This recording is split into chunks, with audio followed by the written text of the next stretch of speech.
નમસ્કાર. આપ જોઈ રહ્યા છો મંતવ્ય ન્યૂઝ અને સીધો સંવાદ સાથે હું રોનક મોટવાડિયા. ગતરોજ ગુજરાતમાં સ્થાનિક સ્વરાજ્યની ચૂંટણીનું પરિણામ આપ્યું અને જેમાં સમગ્ર ગુજરાતમાં ભાજપનો ભગવો લહેરાયો. તો ક્યાંક કોંગ્રેસની જે પરંપરાગત બેઠકો હતી તો ગઈ, ક્યાંક અમદાવાદના ખાડિયામાં કોંગ્રેસને એક વખત જનતાએ મોકો આપ્યો. આ વખતે અમદાવાદમાં નોટામાં મત આપવા માટે પણ ઉમેદવારો, જે લોકો છે, મતદારો છે, તેઓએ વધુ પસંદ કર્યું. તો બીજી તરફ સમગ્ર ગુજરાતનું ચિત્ર જોવા જઈએ તો મોટાભાગની તમામ બેઠકો પર ભાજપે ફરીથી જીત મેળવી છે. ગુજરાતની તમામ 15 મહાનગરપાલિકાઓમાં ભાજપનો વિજય થયો. તો ક્યાંક કોંગ્રેસના ઘોડા ન દોડ્યા હોવાની પણ સ્થિતિ સર્જાઈ. આ મુદ્દા પર ચર્ચા કરવા માટે મારી સાથે ભાજપના નેતા શૈલેષભાઈ પરમાર જોડાઈ ગયા છે, કોંગ્રેસના નેતા કરસનદાસ બાપુ ભાદરકા જોડાઈ ગયા છે અને એક વિશ્લેષક તરીકે જયંતિભાઈ આહિર જોડાઈ ગયા છે. આપ સૌ મહાનુભાવોનું મંતવ્ય ન્યૂઝ પર સ્વાગત છે. શરૂઆત કરસનદાસ બાપુ આપનાથી કરીશ. આ વખતે ક્યાંક થોડુંક ધાર્યા પ્રમાણેનું પરિણામ ન આપ્યું, કારણ શું માનો છો? કેટલો સંતોષ અને 2027 માટે કેવી તૈયારી?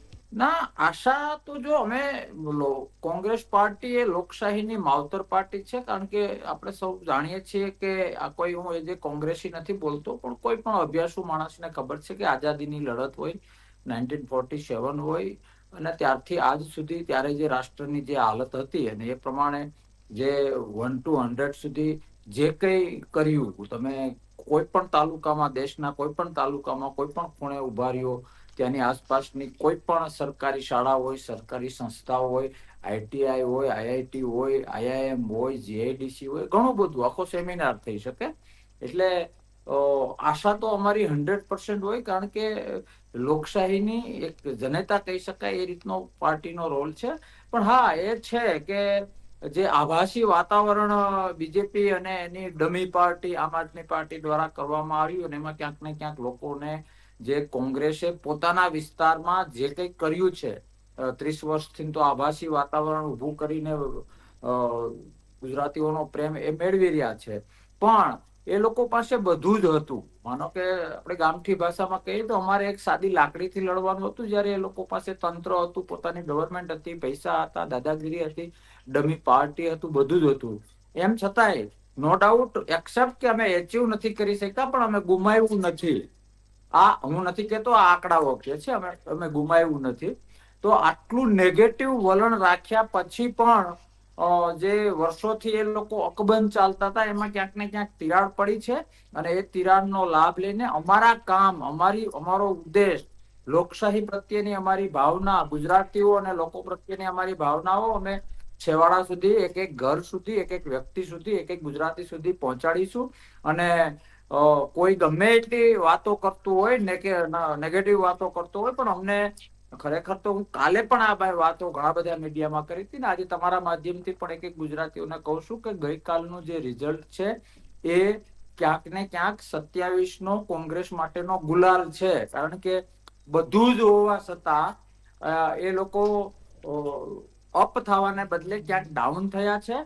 અથવા તો એમણે, તમે સમજો કે લોકશાહીમાં સૌથી મોટું, લોકશાહી ઉપર વ્રજગાળ કયો કહેવાય? ડમી પાર્ટી ઉભી કરવી, રૂપિયા, ધાક, ધમકી, આ બધું હું બોલતો નહીં, હકીકતમાં જાહેર થયેલું છે. માનો કે એ નેતાઓએ કેવી કેવી દાદાગીરી કરી હતી કે જો આમ નહીં કરો તો ભાઈ અમે તમારા તાલુકામાં ગ્રાન્ટ રોકી દઈશું. આ ઘણા બધા કિસ્સાઓ છે. એમ છતાં પણ હું રિપીટ કરું છું કે કદાચ અમે એચીવ નથી કરી શક્યા, પણ અમે કશું ગુમાવ્યું નથી.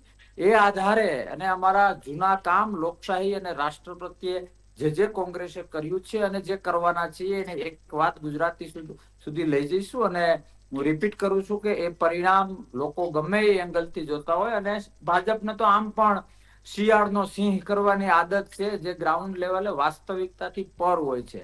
અને હું ઘણા ટાઈમથી કહું છું કે આભાસનું રાજકારણ ક્યાં સુધી લોકશાહીને ટકાવી શકશે?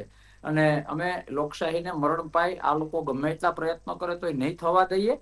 અને ખૂબ તાકાતથી માવતર પાર્ટી કોંગ્રેસનો એક શું કહેવાય, કલ્પના નહીં કરી હોય એવો ઉદય 27માં થશે, એ ભરોસો છે. આમાં દર વખતે જે ચિંતન ને મંથન ને આ બધી વાતો ચાલે નહીં, અમને ખ્યાલ છે. ખાલી ગુજરાતીઓને બહુ શાણા છે, ગુજરાતીઓ બહુ શાણા છે. માત્ર એમને સમજાવવાનું છે કે વાસ્તવમાં કોંગ્રેસે શું શું કર્યું છે ક્યાંય શોધવા નથી જવાનું. જે તાલુકામાં જે ગામમાં રહે છે એની આજુબાજુમાં નજર ફેરવવાની છે. એ વાસ્તવિક કર્મ ધર્મ જે કહીએ ને, કર્મનો ધર્મ જે કૃષ્ણએ ગીતાજીમાં કહ્યો છે, એ બેઝ ઉપર લઈ લઈશું ને. અમુક લોકો એવા પણ ગુજરાતમાં છે ભાજપની જેમ કે ભાઈ ધર્મને આગળ કરીને પોતાનો સ્વાર્થ સિદ્ધ કરે છે. તો હું લગભગ 1000 વખત બોલી ચૂક્યો હોઈશ કે જયારે ધર્મને પોતાના સ્વાર્થ માટે વાપરીએ ત્યારે ક્યાંક ને ક્યાંક આપોઆપ અધર્મ થઈ જાય છે. ટૂંકમાં બધા જ મુદ્દાઓ ભાજપ દ્વારા અને એની ડમી પાર્ટી, એનું વેન્ટિલેટર આમ આદમી પાર્ટી દ્વારા જે મુદ્દાઓનો આભાસ ઉભો કરવામાં આવ્યો છે, અમે એનાથી વિશેષ મુદ્દાઓ વાસ્તવિક લઈને જઈશું. ભરોસો છે અમને ગુજરાતી પર કે ભરોસો કરશે અને 27માં તાકાતથી કોંગ્રેસનો એક શું કહેવાય નવો સૂર્યોદય થશે અને જી બિલકુલ બાપુ. લોકશાહીના રક્ષણ માટે ગુજરાત અમને જવાબદારી સોંપશે. જી જી બિલકુલ. શૈલેષભાઈ, કોંગ્રેસને અફસોસ નથી કે તેઓ કદાચ એ બહુમતી ન લાવી શક્યા, પરંતુ હવે કંઈ ગુમાવ્યું નથી, આ વાત છે. અને સાથે સાથે આપની જે પરિણામ છે તે આપ્યું છે, ભાજપનો ભગવો લહેરાવો છે, કઈ રીતે જોઈ રહ્યા છો, કેટલો સંતોષ?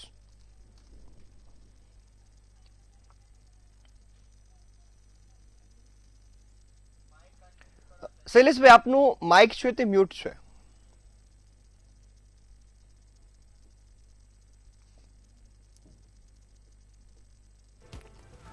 શૈલેષભાઈ, બોલ્યા પહેલા આપનું માઇક છે તે અનમ્યુટ કરશો, જેનાથી આપનો અવાજ પહોંચી શકે.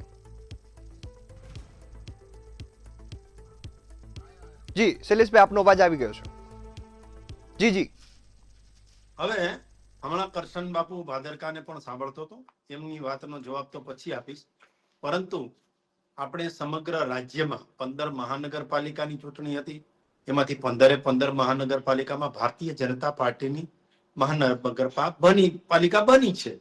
કોંગ્રેસને ક્યાંક ક્યાંક તો ડિપોઝિટ પણ ગઈ છે. ડિપોઝિટ જવી એ જ દેખાડે છે કે કોંગ્રેસે જયારે ઉમેદવાર મૂક્યા, હું તો અમરેલી સાઈડમાં ગામડાઓમાં ફરતો તો છેલ્લા દિવસ સુધી, છેલ્લી કલાક સુધી કોંગ્રેસને જિલ્લા પંચાયત ને તાલુકા પંચાયતમાં ઉમેદવાર મૂકવાના ફાફા હતા. અને છેલ્લે જે હલતા જતા હોય એમ થાય કે તમારે કોંગ્રેસમાં લડવું છે, તો કે હા લડવું છે તો આવી જાવ ને, એમ આલિયા માલિયા જમાલિયાને પકડી અને રાખ્યા હતા. એટલે 700 બેઠક બિનહરીફ થઈ, કારણ કે એ લોકો ખેંચી લેવાના છે. બીજું બિનહરીફ થઈ અને લોકોને પણ ખબર છે કે કોંગ્રેસ પાર્ટી ખતમ થઈ ગઈ, કોંગ્રેસ સાવ નેસ્ત નાબૂદ થઈ ગઈ છે, એ પણ લોકોને ખબર છે. એટલે લોકોએ કોંગ્રેસની લગભગ ડિપોઝિટ ટૂલ થાય એ પ્રકારની મતદાન કર્યું છે. એક વાત. બીજું, હમણાં કરશન બાપુ વાત કરતા હતા કે અમારે કોંગ્રેસમાં ગુજરાતના લોકો શાણા છે, ગુજરાતના લોકો ખૂબ સમજુ છે. તમે કહો છો કે ગુજરાતના લોકો શાણા છે ને સમજુ છે, શિક્ષિત પણ છે, આવું ભાદરકા સાહેબ કહે છે. તો તમારા મલ્લિકાર્જુન ખડગેને તો કયો કે ભાઈ કોંગ્રેસના જે પ્રમુખ છે એમને કે ગુજરાતના લોકોને અભણ કીધા છે, ગુજરાતીઓ અભણ અને મૂર્ખ હોય છે એટલા માટે ભાજપને ચૂને છે, આવું કીધું છે આપણે. તો અભણ ને મૂર્ખ તમારા રાષ્ટ્રીય પ્રમુખ કે તમે હજુ નવા આવ્યા છો? શૈલેષભાઈ, અત્યારે જીત ઉપર જાવ તો વધારે સારું. હા, અત્યારે જે એ મુદ્દો છે અપમાનનો, એના કરતા જીત ઉપર જાવ તો વધારે સારું, ઉજવણીનો માહોલ છે. આ તો એ કહેતા હતા. એટલે બીજું, જે અમે જે જગ્યાએ જીત્યા છીએ એ તમામ જગ્યાએ લોકોની સુખાકારી માટે શું કામો થઈ શકે એ માટે હાઈકમાન્ડ માંથી પણ સૂચનાઓ આવતી હોય છે કે આ પ્રકારના કામો કરવા જોઈએ, આ ક્યાંય ભૂલ થઈ હોય તો તરત ઠપકો દેવાની પણ સિસ્ટમ છે. એ કોંગ્રેસમાં જે છે એ વ્યક્તિગત રીતે વ્યક્તિઓ આ જૂથનો આ માણસ, આ જૂથનો આ માણસ એમ લડતા હોય, પણ જીત્યા પછી જેમ આંબામાં કેરી આવે ને આંબો નમે, એ રીતે અમે જીત્યા પછી અહમ વાળા લોકો નથી. અને અમે કઈ ચૂંટણી પૂરી થઈ જાય એટલે પૂરું થઈ ગયું, હવે એવું નથી. હવે 2027 આવે છે રોનકભાઈ. 2027 નું આ ટ્રેલર હતું, પિક્ચર તો 2027 માં કરવાનું છે. એટલે અભી તો ये ट्रेलर है, पिक्चर तो अभी बाकी है. એટલે ભાદરકા સાહેબ, તમે 2027 માં 256 જે 156 સીટ આવી હતી ને એના કરતા પણ વધારે સીટો જોશો અમારી ભારતીય જનતા પાર્ટીની. એટલા માટે કે તમારો જે જિલ્લા તાલુકા કે મ્યુટ છે. જી જી, આવે છે આપનો અવાજ. હા, જિલ્લા તાલુકા અને મારો અવાજ આવે છે? નગરપાલિકામાં જે તમારો રકાસ થયો છે એની અસર લોકસભામાં જી અને વિધાનસભામાં કરશન બાપુ, આપનો અવાજ આવે છે. શૈલેષભાઈ, જીતનો આનંદ હોવો જોઈએ, બીજાના જીતની મજા લેવાય, આનંદ લેવાય, બીજાની હાર ઉપર આ હસવું એ શાસ્ત્રીય રીતે ક્યાંક ને ક્યાંક રાક્ષસ વૃત્તિ છે. ખડગે સાહેબની તમે વાત કરી તો ખડગે સાહેબનો કહેવાનો ઉદ્દેશ શું હતો તમને લોકોને અર્થનો અનર્થ કરતા આવડે છે. મારી પાસે એવી કેટલી સીટો 2009 થી આજ સુધીમાં તમને બતાવું કે જ્યાં લોકસભાની ચૂંટણી હોય, નીચે બધી જ વિધાનસભા કોઈ બીજી પાર્ટી હોય, લોકસભા કોઈ બીજું જીતું હોય, વિધાનસભામાં હમણાં એવા તો 500 દાખલા છે, પણ હમણાંનો દાખલો જે વિસાવદરનો છે કે જ્યાં માનો કે ગોપાલ ઇટાલિયા જીતો તો નીચે બધે જ ભાજપ હતું અને ઉપર આપ આવ્યું હતું. એટલે એ ખોટી હવામાં રહેવાનો કોઈ મતલબ નથી કે આ રીતનું છે ને આ સ્થાનિક સ્વરાજ્યની ચૂંટણીમાં આપણે આ રીતે જીતી ગયા એટલે 27માં આ થાય તે થાય. લોકોએ ભરોસો મૂક્યો છે તો એ પ્રમાણે કામ કરો. જી બાપુ. બીજાની લીટીને નાની કરવા કરતા ખુદની લીટી લાંબી કરો અને આભાસથી દૂર રહીને વાસ્તવિકતા બેઝ ઉપર જો કામ કરશો તો લોકશાહીની ચમક વધશે. જો કે આમ તો જી બાપુ, આવું આપની પાસે નાખ્યું છે, પણ થોડા દયાભાવ રાખશો તો દેશ માટે, ગુજરાત માટે સારું થશે. જી બિલકુલ. શૈલેષભાઈ, આવું આપની પાસે. પહેલા આપણે વિશ્લેષકનો મત પણ લઈ લઈએ કે જયંતિભાઈ, મારો વારો આવે છે એટલે કરશન બાપુ હું વાત કરી દઉં. જી બાપુ, ખાસ તો વાત જે રીતે થઈ રહી છે, બંને પક્ષોને આપણે વાત સાંભળી. 2027નું પરિણામ છે તે આવવાનું છે. આ પહેલા ભાજપ માથે જવાબદારી વધી ગઈ છે કે જો હવે કામ ન થયા તો એ વિધાનસભાની ચૂંટણીમાં ક્યાંક જનતા જવાબ આપી શકે. જનતા પાસે હજુ મોકો છે અને અત્યારે ભાજપ પર હવે કામનું ભારણ વધવાનું છે, કારણ કે જે વિરોધ હતો, રોષ હતો, એ આપણે પણ જોયો, પરંતુ કોઈ ઓપ્શન ન હોવાના કારણે કદાચ જનતાએ ફરીથી મોકો આપ્યો હોય. આ એક મુદ્દો નિષ્ણાતોનો છે ને જનતાનો પણ છે. કઈ રીતે જોઈ રહ્યા છો?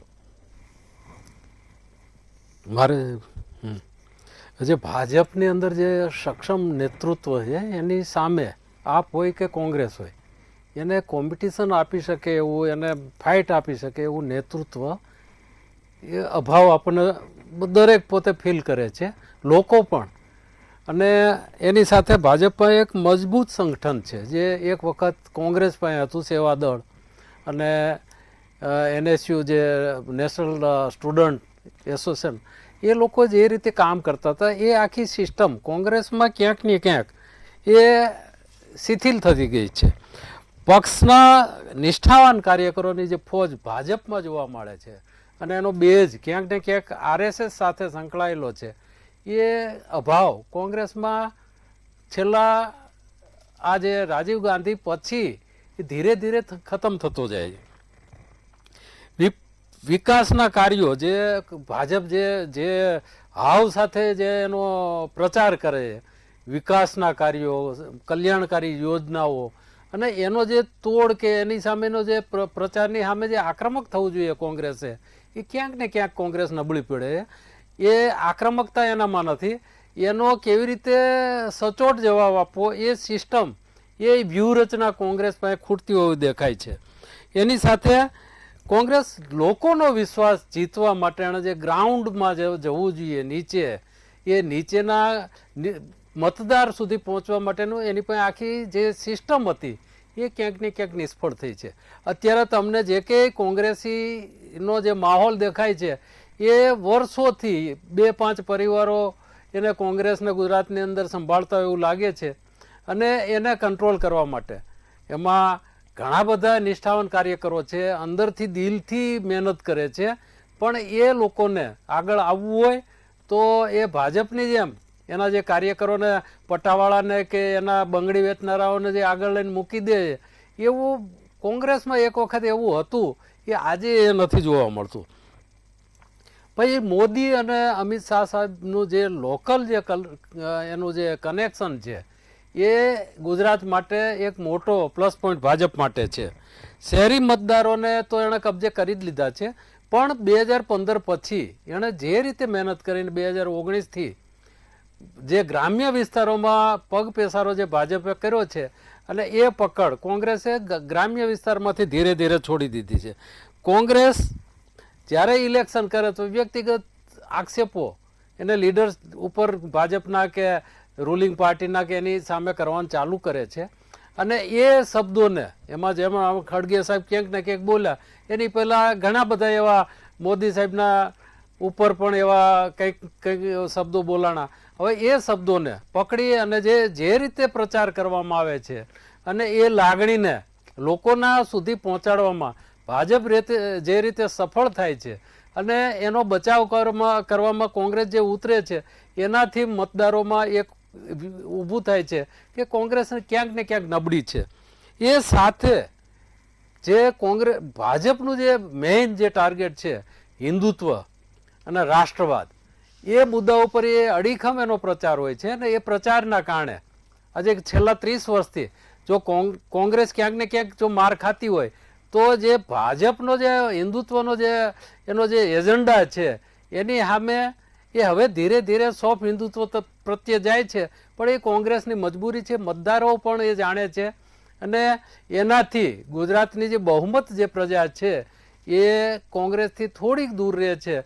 કોંગ્રેસ એને ક્યાંક વિશ્વાસમાં લેવા માટે જે કાર્ય કરવું જોઈએ એ નથી કરી શકતી. કોંગ્રેસની અંદર એ સિવાય આંતરકલહ એટલા છે, અંદર એક જૂથ હોવા જોઈએ એ પણ નથી, જૂથવાદ ઘણો બધો છે. કોંગ્રેસના જે લીડરો છે મોટાભાગના જે લીડરો છે જે જન આંદોલનો કરવા જોઈએ એ એક વખત જે ભાજપ કરતી હતી, ભાજપના જે આખી કેડર છે એ રોડ રસ્તા ઉપર ઉતરતી હતી. કોંગ્રેસ એ છેલ્લા તમને જુઓ 30 વર્ષથી જે એ આજે કંઈ આંદોલન હોય તો એના નેતાઓ મોટી મોટી ગાડીઓમાં આવશે, એસી ગાડીઓમાં આવશે, રોડ રસ્તા ઉપર થોડી વાર સૂત્રોચ્ચાર કરી અને ત્યાંથી નીકળી જશે અને પબ્લિકને એના જે કાર્યકરોને રોડ ઉપર છોડીને જતા રહેશે. એટલે જે સનિષ્ઠ કાર્યકરો કોંગ્રેસના છે એને બેકિંગ જે મળવું જોઈએ એ અત્યારે નથી અને એ આપવા માટેની જવાબદારી કોંગ્રેસના નેતાઓની છે. કોંગ્રેસના નેતાઓ જ્યાં સુધી રોડ ઉપર આવી લોકોનો વિશ્વાસ ડાયરેક્ટ નહીં સંપાદન કરે અને પોતાના ધંધા રોજગારો બચાવવા માટેના જે પ્રયત્નો સાથે ત્યાં સુધી આ મને નથી લાગતું કે એ આગળ વધી શકશે. જી બિલકુલ. જયંતિભાઈ આવું આપની પાસે. શૈલેષભાઈ, ખાસ તો મુદ્દો 2027 નો પણ છે. અત્યારે કદાચ જનતાએ તમને વિપક્ષ નબળો હોવાના કારણે સમર્થન આપ્યું હશે, 1 વર્ષના સમયમાં તમારું કામ પણ જોશે અને જો હજુ પણ સંતોષ નહીં હોય તો 2027માં વિધાનસભાની સીટ પર પણ એ પ્રભાવ જોવા મળશે. તો એ વિકાસના કામો ક્યાંક નથી થયા એને લઈ કઈ રીતે તૈયારી છે? અવાજ સંભળાય છે? જી જી.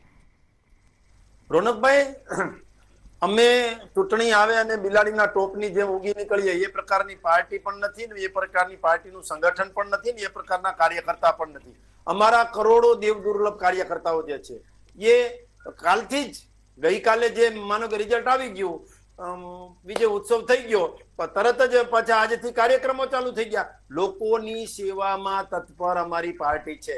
અમે સત્તાને અહમથી નથી લેતા કરશન બાપુ, અમે સત્તાને સેવા કરવાના માધ્યમ તરીકે લઈએ છીએ કે સત્તા હોય તો સેવા કરવા માટે સુગમતા રહે. એ પ્રકારની વાત છે. કમિટેડ બનો ને ભાઈ. અમે ઈચ્છીએ છીએ કે લોકશાહીનું લોકોનું સારું થાય. બાપુ હવે તમે 14 માંથી લઈને આજ સુધી છેલ્લા 5 વર્ષમાં જે કમિટમેન્ટ આપ્યા એમાં શું કર્યું? રોનકભાઈ એને બંધ કરો. જી શૈલેષભાઈ, આપ આપની વાત રજૂ કરો. કરશન બાપુ, હવે તમે કોંગ્રેસમાં છો, ભૂતકાળમાં જે પાર્ટીમાં હતા એમાં નથી. થોડુંક જો ને, થોડુંક જોજો. હવે તમારા વચ્ચે હું નહીં બોલું. નહીં શૈલેષભાઈ, હું તો લોકશાહીના હિતની વાત કરું. ભાજપ કાંઈ વાંધો નહીં, પણ મારી વાત પૂરી થાય એટલે બોલપેન ને કમિટેડ બનો ને. કમિટેડ વાત મોંઘવારીની થઈતી, વાત ભ્રષ્ટાચારની થઈતી, વાત નોકરીઓની થઈતી, વાત ખેડૂતના હિતની થઈતી, વાત શાંતિની થઈતી, વાત બાપુ એમને વાત રજૂ કરવા દઉં, તમને મોકો આપું પાછળથી જવાબ આપવાનો. ઓછા કરવાની થઈતી, બાપુ બ્રેક વગરની ગાડી છો, સુધારવાની હતી એની સામે આ જયંતિભાઈ હમણાં જે બોલતા હતા વિશ્લેષક તરીકે, બાપુ આપની પાસે આવું શૈલેષભાઈ ની વાત રજૂ કરવા દઉં, આપને મોકો આપીશ. પૂછો કઈ સ્કૂલમાં ભણીને મોટા એમને થયા, બંધ કરો. કઈ હોસ્પિટલમાં સારવાર લઈને મોટા થયા. બાપુ મારે આપનો ઓડિયો ડાઉન કરાવવો પડશે. બંધ કરો, બાપુને બંધ કરો. જી પીસીઆરને વિનંતી છે કે કરશનદાસ બાપુનો ઓડિયો થોડી વાર માટે ડાઉન કરવામાં આવે. શૈલેષભાઈની ટર્મ પૂરી થાય એટલે હું ફરીથી. જી શૈલેષભાઈ. હા બાપુ, વચ્ચે નહીં કાંઈ બોલતા પ્લીઝ. તમને હું નતમસ્તક નમન કરીને કહું છું. હવે કોંગ્રેસમાં છો તમે એટલે શિસ્ત થોડુંક રાખો. હવે મેં પેલા પણ કીધું ફરીથી પણ કહું છું કે ભારતીય જનતા પાર્ટી એ સત્તા માટે કામ જ નથી કરતી, સત્તાને સેવા કરવા માટેનું માધ્યમ રાખે છે. અમારી જે પાર્ટી છે એ સતત ચિંતન મનન બેઠક પ્રવાસ શિબિર શિક્ષણ આપવું આ કામ કરે છે. ખાટલા બેઠક કરવી, અમારો કિસાન મોરચો પાછું ખાટલા બેઠક ચાલુ કરી દીધી. અમારો યુવા મોરચો અત્યારે પાછું 2027 ની ચૂંટણી માટે લાગી જાય છે. અમે ચૂંટણી આવે અને નીકળીએ એવું નથી, અમે સતત ચૂંટણીમાં હોય છીએ. અમે કહીએ છીએ ને કોઈ ભજન મંડળી લઈને જ બેઠા, રાજકીય પાર્ટી લઈને બેઠા છીએ. અને પંડિત દીનદયાળજી ને શ્યામા પ્રસાદ મુખર્જીના સંસ્કારોથી સિંચન થયેલી પાર્ટી છે.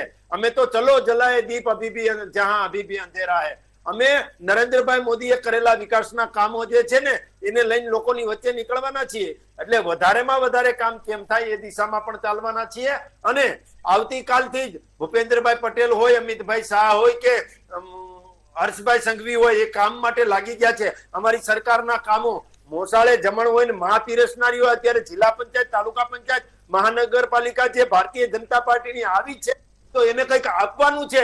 આપવા માટે અમારે મહેનત કરવી પડે તો એ મહેનતમાં અમે લાગી જવાના છીએ. તમે નેગેટિવ વાતો જે કરવી હોય કરો, તમે નેગેટિવિટીનો સંચાર કરો. અમે પોઝિટિવ રાજનીતિ કરવાના છીએ, પોઝિટિવ પોલિટિક્સ કરવાના છીએ. અને પોઝિટિવ પોલિટિક્સ કરી અને લોકોની સેવા કઈ રીતે થાય, લોકોને શું ઘટે છે, ક્યાં કઈ દિશામાં ક્યાં ઇન્ફ્રાસ્ટ્રક્ચરની જરૂર છે, ક્યાં રોડની જરૂર છે, ક્યાં ગટરની જરૂર છે, ક્યાં કઈ જગ્યાએ સ્વચ્છતાની જરૂર છે, આ બધું જ કામ અમે કરવાના છીએ.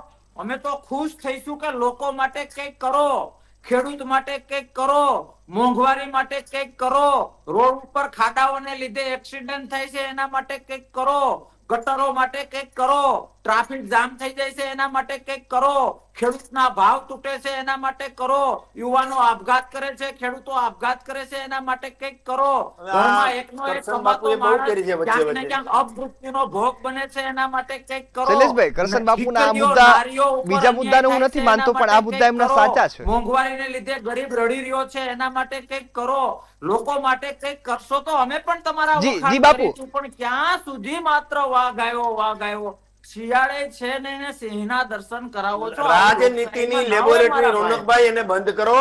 રાજનીતિની લેબોરેટરી કોઈ હોય તો એ મતપેટી છે અને મતપેટીમાંથી ભારતીય જનતા પાર્ટીનું સૈનિક એ સમગ્ર ગુજરાતમાંથી બહાર નીકળ્યો છે. એનો મતલબ એ થાય કે જો જીતા હોય સિકંદર, હવે તમે બિલકુલ આપ બંનેને રોકવા માંગી છે. હારને ગંભીરતાથી વિચારો કે શા માટે હાર થઈ છે અને તમે પાછા કોંગ્રેસમાં આવ્યા છો એટલે તમે કઈ કોંગ્રેસને અડધી ખતમ કરી દેશો. ગુલાલ ઉડશે.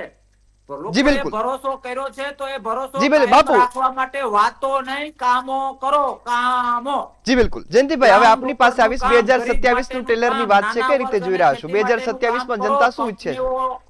જનતા તો ઘણું બધું ઈચ્છે છે, એ પરિવર્તન પણ ઈચ્છે છે, પણ પરિવર્તન સાથે એ એક એવું નેતૃત્વ ઈચ્છે છે કે જે પોતાની જે લોકશાહી સાથે એની જે રિક્વાયરમેન્ટ છે આમ જનતાની એ પણ ફૂલફિલ થાય. અને એના માટે કંઈક સક્ષમ નેતૃત્વ સાથે કોંગ્રેસના સંનિષ્ઠ કાર્યકરોને આગળ લાવવા પડશે. અને એ જો જૂથવાદના અંતે જો એ બંધ થાય ને કોંગ્રેસ બેશક જેમ ભાદરકા સાહેબે કીધું એ રીતે એક પુરાણી નીતિ વિષયક સાથે વૈચારિક ક્રાંતિને વરેલી પાર્ટી છે. અને એ પાર્ટી અત્યારે જે હાલતમાં આપણે ગુજરાતમાં જોઈએ છીએ તો આપણને અંદરથી સહજ દુઃખ થાય છે કે આવી મોટી ભવ્ય પાર્ટી અને આની અંદર જે મહાનુભાવો જે વૈશ્વિક ક્રાંતિ લાવવા માટેના જે નિમિત્ત બન્યા હતા એ લોકોની એ સ્થાપિત પાર્ટીની આજની જે દુર્દશા આપણે જોઈએ ત્યારે બધાને દુઃખ થાય છે. કોંગ્રેસી તરીકે દરેકને થાય. અને એમાં આજે ભાદરકા સાહેબ જે સ્ટેજ ઉપર ને જે રીતે એની પોતાની એ લાગણી વ્યક્ત કરી રહ્યા છે અને ખરેખર એ મોંઘવારી સાથે પણ કોંગ્રેસ લડી છે, એ સુદ્રઢ સંરક્ષણ સાથે પણ લડી છે, એ સ્વાસ્થ્ય લોકોના એના માટે પણ લડી છે, એ ખૂબ લડી છે. પણ એ રસ્તા ઉપર સતત અત્યારે એને ચાલવું જોઈએ અને એ ચાલવા માટે એક માર્ગદર્શક એવા એક ગ્રુપ અહીંયા હોવું જોઈએ. અહીંયા ગુજરાતની અંદર જે પંચાયતની ચૂંટણીમાં જે 1915ની 2015માં જે હાલત હતી એ દિવસે દિવસે ડાઉન થતી જાય છે. આજે આટલી મહાનગરપાલિકાઓ, નગરપાલિકાઓ અને ગ્રામ પંચાયત, જિલ્લા પંચાયતમાં એ પોતે કોંગ્રેસે ક્યાંક મનોમંથન કરી અને એમાંથી 2027 માટે અત્યારથી એને રોડ મેપ તૈયાર કરવો જોઈએ. અને એ રોડ મેપમાં કોણ સારા છે, કોણ ખરાબ છે, ભાજપ શું કરે છે એ જે કંઈ કરે છે એને તમે માર્કેટમાં લોકોની સમક્ષ એને ઘેર ઘેર જઈને એને ખુલ્લા કરવાની જવાબદારી કોંગ્રેસની પોતાની છે, એના કાર્યકરોની છે, એના આગેવાનોની છે. અને એ જો ખાલી ચેમ્બરમાં બેસીને આ વાત કરવાની નથી, એના માટે રાત દિવસ એક કરવાની છે. અને ભાજપ એક વખત જેલ ભરો આંદોલનો રોડ ઉપર આ તે જે લાઠીચાર્જના ભોગ બનતા હતા એ આપણે બધાએ 30 વર્ષ પહેલા જોયેલું જ છે. અને એનું આજે એ ફળ ભોગવે છે સત્તા રૂપી. તો કોંગ્રેસે પણ મહેનત કરવી પડશે, ચેમ્બરો છોડવી પડશે, એને લોકોની વચ્ચે જવું પડશે, લોકોના પ્રશ્નો માટે એને આગળ આવવું પડશે. કોંગ્રેસનો ભવ્ય ભૂતકાળ હતો, પણ એ ભૂતકાળ જ બની ના રહે, અને વર્તમાન પણ એને સજાવવો ધજાવવો એ કોંગ્રેસની પોતાની જવાબદારી છે અને આગેવાનોની જવાબદારી છે. અને ભાદરકા સાહેબ જેવા નિષ્ઠાવાન જે કાર્યકરો અત્યારે એની સાથે સંકળાયેલા છે એ બધાની સામૂહિક જવાબદારી છે. અને જૂથવાદ અને આંતરકલહથી મુક્ત થઈ રાષ્ટ્ર માટે, દેશ માટે, લોકો માટે એને કલ્યાણકારી યોજનાઓને અમલીકરણ કરાવવું જોઈએ. જી બિલકુલ, મુદ્દો વિશ્લેષકનો પણ બરાબર છે ને ભાજપ કોંગ્રેસની વાત પણ બરાબર છે, પરંતુ ક્યાંક જનતા હવે વિચારશે. કદાચ જનતાને આ પરિણામ ઈચ્છિત હશે એટલે કે આ આપ્યું, પરંતુ હવે 2027નું શું છે બંને પક્ષના કાર્યક્ષમતા પર આધાર રાખશે. હાલ તો સમયની મર્યાદા છે એટલે કાર્યક્રમને સમાપ્ત કરવો પડશે. આપ સૌ અમારી સાથે જોડાયા, ખૂબ સરસ ચર્ચા કરી, બદલ આપનો ખૂબ ખૂબ આભાર. 2027 માટેની તૈયારીઓ હવે આજથી જ શરૂ થઈ ગઈ છે. ક્યાંક જનતાએ વળે એક વખત ભાજપ પર વિશ્વાસ મૂક્યો હોય, પરંતુ આ વખતે કામ કરવા પડશે. ક્યાંક કામ નથી કર્યા એ કામને પૂરા કરવા પડશે. જનતાની જે ઈચ્છા શક્તિ છે તેને વરવું પડશે. આવી તમામ બાબતો છે અને જનતાનો જનાદેશ છે તે સૌ કોઈ પાર્ટીને માન્ય જ હોય છે, સ્વીકારવો જ પડતો હોય છે અને જનતા નક્કી કરતી હોય છે કે કોને સત્તા આપવી. આશા છે કે જનતાએ જેને પણ સત્તા આપી હશે સમજી વિચારીને આપી હશે, જેને પણ જે કાર્ય કરવાની એક તાકાત આપી હશે જનતાના ઈચ્છા શક્તિથી આપી હશે. આશા સાથે અહીં કાર્યક્રમ સમાપ્ત કરીએ છીએ. ફરીથી મળીશું એક નવા મુદ્દા સાથે. ત્યાં સુધી મને રજા આપશો. નમસ્કાર.